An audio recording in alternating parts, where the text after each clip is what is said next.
It is almost unthinkable to come to Zagreb, not to visit Count Square Josip Jelačić, the central town square where the present exudes the rich spirit of history.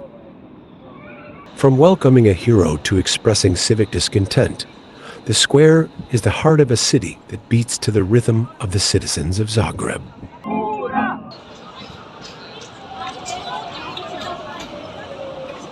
If you stand in the square for a while, you'll surely notice that almost always someone is standing at the foot of an old clock.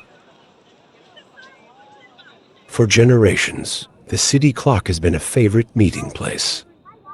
Speaking of the watch, it should be noted that it was designed in Vienna and installed on Zagreb's main square by watchmaker Mirko Novak on November 16, 1920.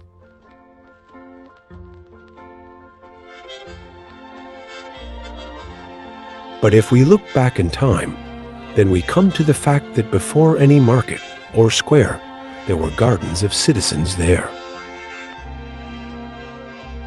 Then in 1641, the city magistrate decided to unload the gardens and edit the Forum Nondiarum, which this area is urbanistically defined as another new early Baroque square. By the end of the 17th century, 12 houses had already been built on the north side of the square.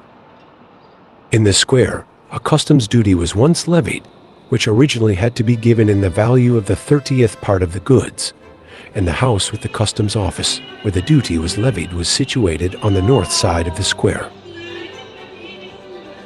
It was the largest space at the entrance to the city at the time. The square was named Harmica until June 23, 1848, when it was renamed Jelačić Platz in honor of newly elected Count Josip Jelačić. What remains of Harmica today is the name of the passage that connects the street Podzidum and Jelačić Square. Undoubtedly, the main attraction of the square is the bronze statue of Count Jelačić. This watchman who watches over the square, bearing his name, is not just a monument. He is a symbol of Croatian strength and independence, a reminder of the stormy days of history, and the eternal guardian of the identity of his people. The statues of warlords and their horses often hide interesting stories. For example, if a horse has one leg in the air, it indicates that the rider died from combat wounds. If both legs are in the air, then the rider died in battle. But if both feet were on the ground, then the rider died of natural causes. Zagreb's Count Jelačić is an exception to this rule. There are stories among historians that Jelačić died in an eclipsed state of mind as a result of the advanced stages of syphilis. Because of Jelačić's credit for the Croatian people, the city authority decided in 1854 to erect a monument to Count Jelačić. The Committee for the Erection of Monuments was founded in 1860, and the money was raised with charitable contributions. 7 years after Count's death, on December 16, 1866, a monument was discovered to him that still adorns the square of the same name. This magnificent statue is the first Zagreb monument built in bronze. The sculptor of Vienna, Anton Dominik Fernkorn, is her conceptual originator and creator. The opening ceremony was also marked by photographer Franjo Palmer, recording an event in a photo taken today for the first news footage in Croatia. Originally, the Count statue was facing the opposite direction from today to the north. The legend has settled among the people that the Count Jelačić statue was facing north to stand as a warning to the Hungarians. If we look at his historical struggles with Hungarians, then there really is logic. But the truth is a little different. Fernkom himself wrote to the Zagreb Committee for the erection of the monument to Jelačić in 1865 year. Turn the monument to the most vivid part of the city. So the statue was actually facing the most populous part of the city at the time, uptown. In the shadow of historical turmoil, the character of Count Josip Jelačić was surrounded by controversy. Declared a servant of foreign interests under Yugoslav rule, his statue disappeared from view in 1947, and the square bearing his name was renamed the Square of the Republic. This new name echoed for 43 years until a turnaround took place in 1990. In the atmosphere of national revival, can Square Josip Jelačić shone again in the full splendor of his name. The return ceremony of the statue of Count became a symbol of the new age, with a statue standing as the eternal guardian of Croatian identity and heritage. And so the statue of Count Josip Jelačić, like a silent witness of time, stands firm in the square, witnessing the changes surrounding him. As we drift away from the bronze observer, step by step toward the east, we find a landmark older than the statue itself. Imagine a moment of silence in a noisy city, where the well quietly competes with time.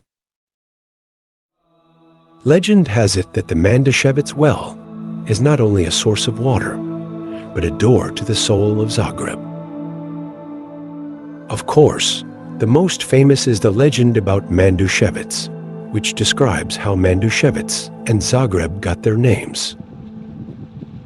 But did you know that according to one tradition, Mandusevac is also a well of happiness? Well, maybe.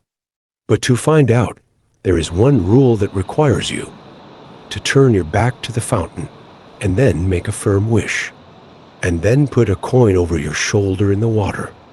And the truth, as always, finds its way, on its own. The second tradition says that if you drink the water from the Mandusevac well, you will never leave Zagreb again. The importance of Mandusevac is also stated by the fact that it is on the coat of arms of Zagreb County. Indeed, it is a very old source of water, according to data that its name was mentioned as far back as the 14th century. For centuries, this spring located at the foot of thick walls provided the city with water. And great sadness arose when it was buried during the reconstruction of Count Square by Josip Jelačić in 1898. However, 88 years after the first discovery, Mandusevac was unexpectedly found during the reconstruction of the Republic Square for the 1987 Summer Universiade in Zagreb. This accidental discovery once again emphasized the historical importance of the source, which revived the legend of Mandusevac and his role in the heritage of Zagreb. In the immediate vicinity of the fountain, there is also an interesting tablet, which most people do not even notice, yet it has its meaning and contributes to the rich history of the square.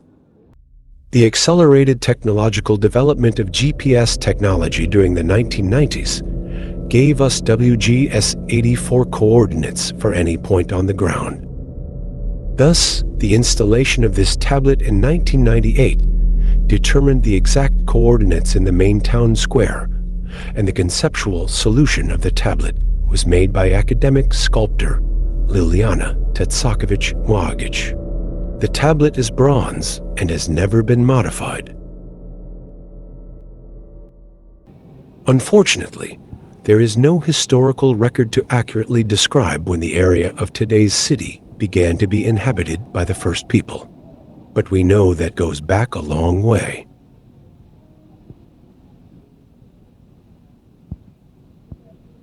Long before the first mention of the name Zagreb, the area was populated by people, and the finding of coins from the Roman Empire bears witness to this.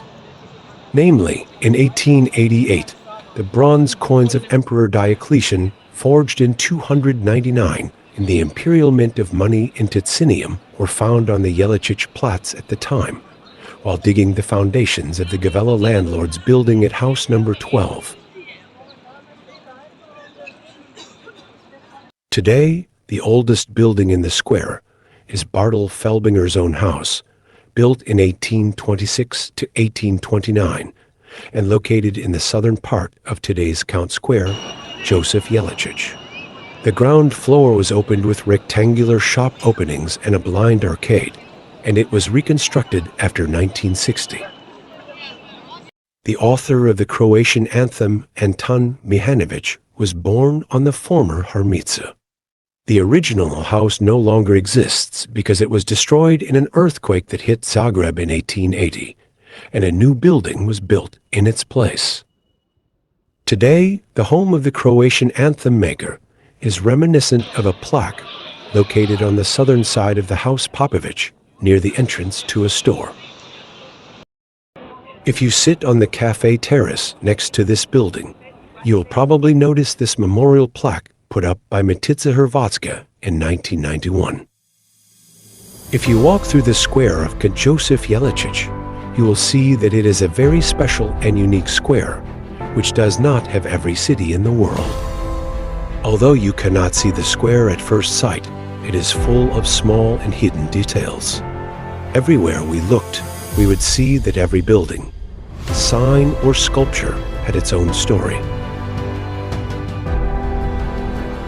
But if you stay only for a short time in the square, you will probably come to the conclusion why Count Josip Jelačić Square is interesting and a historically important square, not only for Zagreb people, but also for Croatia as a whole.